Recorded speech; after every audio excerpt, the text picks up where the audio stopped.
Hi hello നമസ്കാരം. എല്ലാവർക്കും അടുത്തൊരു വീഡിയോയിലോട്ട് സ്വാഗതമുണ്ട്. ഇന്നപ്പോൾ നമുക്ക് പുതിയൊരു പ്രോബ്ലം നമുക്ക് നോക്കാം. അതും 10ാം ക്ലാസ് CBSE മാത്സിലെ റിലേറ്റ് ചെയ്ത് വരുന്ന ഒരു ക്വസ്റ്റ്യൻ ആണ്. ഇതും ഈസി ക്വസ്റ്റ്യൻ ആണ്. 2 മാർക്ക് തമ്മിലതാ ഈ ഒരു ക്വസ്റ്റ്യനും വരാനുള്ള ചാൻസ് ഉണ്ട്. ഇത് നമുക്ക് മിഡ് പോയിന്റ് ഫോർമുല, കോർഡിനേറ്റ് ജോമെട്രിയിലെ മിഡ് പോയിന്റ് ഫോർമുല യൂസ് ചെയ്ത് ചെയ്യേണ്ട ഒരു ക്വസ്റ്റ്യൻ ആണ്. അപ്പൊ ഞാൻ ക്വസ്റ്റ്യൻ വായിക്കാം. ക്വസ്റ്റ്യൻ എന്ന് പറയുന്നത് നിങ്ങളുടെ റീഡറിൽ തന്നെയുള്ള എക്സസൈസിലുള്ള ഒരു ക്വസ്റ്റ്യൻ ആണ് ഞാൻ എടുത്തിട്ടുള്ളത്. ക്വസ്റ്റ്യൻ നമ്പർ 7 ആണ്. എക്സസൈസ് 7.2 ക്വസ്റ്റ്യൻ നമ്പർ 7 ആണ് ഞാൻ ഇന്ന് എടുത്തിട്ടുള്ളത്. Find the coordinates of the point A where AB is the diameter of the circle whose center is 2, -3 and B is 1, 4. ഇതാണ് കൊടുത്തിട്ടുള്ളത്. അപ്പൊ അതിന്റെ രണ്ട് വാല്യൂസ് കൊടുത്തിട്ടുണ്ട്.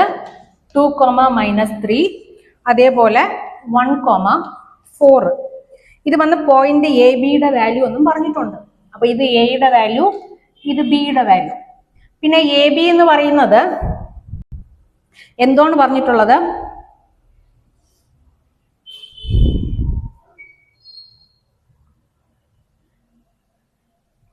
ഇതിന്റെ സെന്റർ കണ്ടുപിടിക്കാനായിട്ട്. ഓക്കെ, അപ്പൊ ഒരു സർക്കിളിന്റെ ഡയമീറ്റർ നമുക്കറിയാം. സർക്കിളിന്റെ ഡയമീറ്റർ എന്ന് പറയുമ്പോഴത്തേനും സെന്റർ വഴി പാസ് ചെയ്യുന്ന ലൈനാണ് ഒരു സർക്കിളിന്റെ ഡയമീറ്റർ എന്ന് നമ്മൾ പറയാം. അപ്പൊ ഞാൻ ഈ സെൻട്രൽ പോയിന്റിനെ മാർക്ക് ചെയ്ത് O എന്ന് പറഞ്ഞ് മാർക്ക് ചെയ്ത് ഇതിനെ ഞാൻ A എന്നും ഇതിനെ B എന്നും എടുത്തു. AB പോയിന്റ്സ് എടുത്ത് ഇത് വന്നിട്ട് 2, -3, ഈ പോയിന്റ് വന്നിട്ട് 1, 4. നമുക്ക് ഇതിന്റെ സെന്റർ കണ്ടുപിടിക്കാൻ വേണ്ടിയിട്ടുള്ള മോഡൽ ക്വസ്റ്റ്യൻസ് വരും. അപ്പൊ ഇതിന്റെ സെന്റർ കണ്ടുപിടിക്കുക, സെന്ററിലെ കോർഡിനേറ്റ്സ് എന്താണെന്ന് കണ്ടുപിടിക്കാൻ വേണ്ടി പറഞ്ഞു കഴിഞ്ഞാല് നമുക്കറിയാം ഇതൊരു ഡയമീറ്റർ ആണ്. ഡയമീറ്റർ എന്ന് പറയുമ്പം ഈ ലെങ്തും ഈക്വൽ ആണ്. ഇത് ഫുൾ ഡയമീറ്റർ, ABC ഡയമീറ്റർ. ഇതിൽ നമുക്ക് OAയും OBയെയും നമുക്ക് റേഡിയസ് എന്ന് പറയാം, അല്ലെ?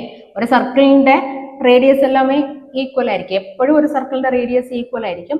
അപ്പൊ ഈ OAയും OBയും ഈക്വൽ ആണ്.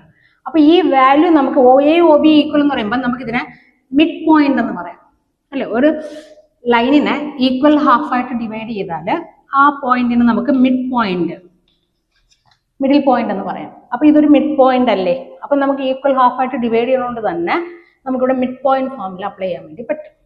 ഈ മിഡ് പോയിന്റ് ഫോർമുല എന്ന് പറയുമ്പോഴത്തേനും എഴുതുക. മിഡ് പോയിന്റ് ഫോർമുല എന്ന് പറയുമ്പം x1 + x2/2 അതേപോലെ y1 + y2/2.